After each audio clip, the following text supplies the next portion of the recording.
Hello, and welcome back to another episode, where today we're going to talk about the Taliban in Syria. How is that even possible? Well, as it turns out, there is a group operating under the banner of the Taliban in Syria right now. Or are they? Let's get into it. The story of the Taliban in Syria starts with this guy, Hayat Tahrir al-Sham. And if you haven't heard of him, well, you're not alone because this guy has kept a relatively low profile since entering the global stage in 2018. That's when he made a video proclaiming himself as the new leader of the Taliban in Syria. But his message was pretty simple. It was basically a declaration of loyalty to Mohammad Sirajuddin Haqqani, who is the current leader of the Taliban in Afghanistan. And he also called on other Muslims in Syria to join him in his jihad against both the Syrian government and the US-led coalition forces. Now, while he was making this video, he was flanked by some of his fighters, which were wearing Taliban uniforms and bearing Taliban flags. And he even had one of his fighters swear an oath of allegiance to the Taliban and to the new Islamic Emirate of Afghanistan. So this seems pretty cut and dry, right? This guy and his fighters are the Taliban in Syria. Well, not so fast. There's no evidence that al-Sham or his group have any real connection to the Taliban in Afghanistan. The only link is the declaration of loyalty to their leader. And as far as the rest of the group goes, it's hard to say how many fighters he actually has at his command. Some reports claim that it's upwards of 3,000, but those claims can't be verified. And in terms of territory, well, they don't really control any. They do carry out attacks from time to time, but these attacks aren't very common and they're usually small scale. So if this group isn't linked to the Taliban and they don't control any territory and they don't even have that many fighters, then why should we care about them? Well, for two main reasons. First off, they're a sign of the continued instability in the region. The Syrian civil war is still ongoing, and there are still a lot of loose cannons running around the country.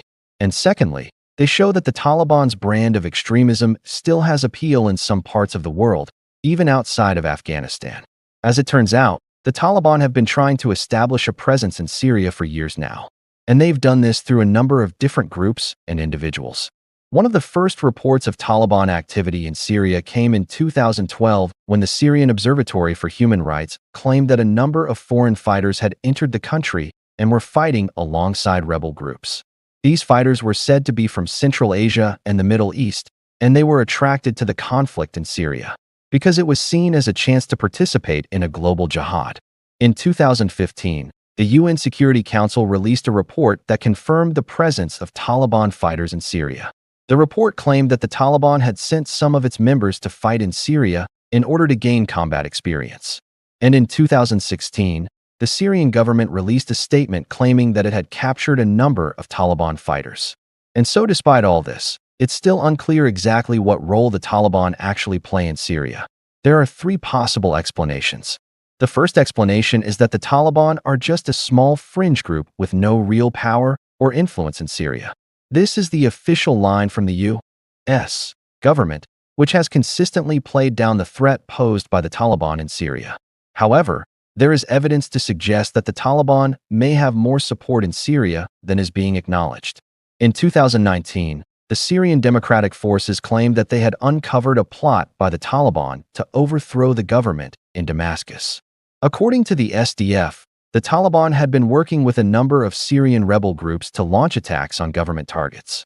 The plan was to create a state within a state in northwestern Syria where Sharia law would be enforced.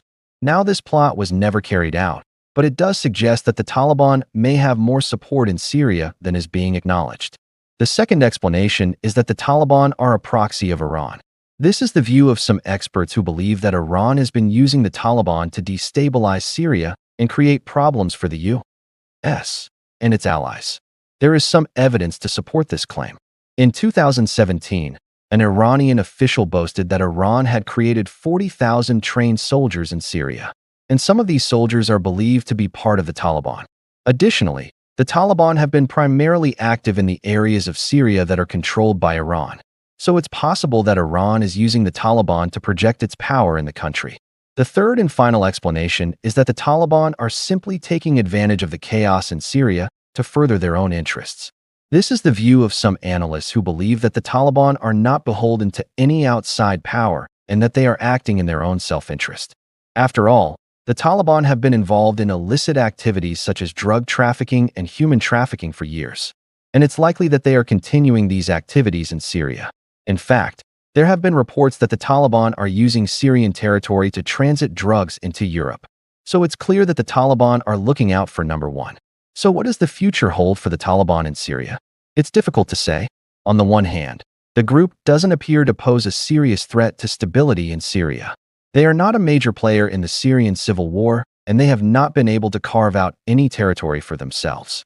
On the other hand, the Taliban are a reminder of the instability that continues to plague the region. The Syrian civil war is still ongoing, and there are still a lot of loose cannons running around the country. Additionally, the Taliban's presence in Syria is a sign that the group's ideology still has appeal in some parts of the world.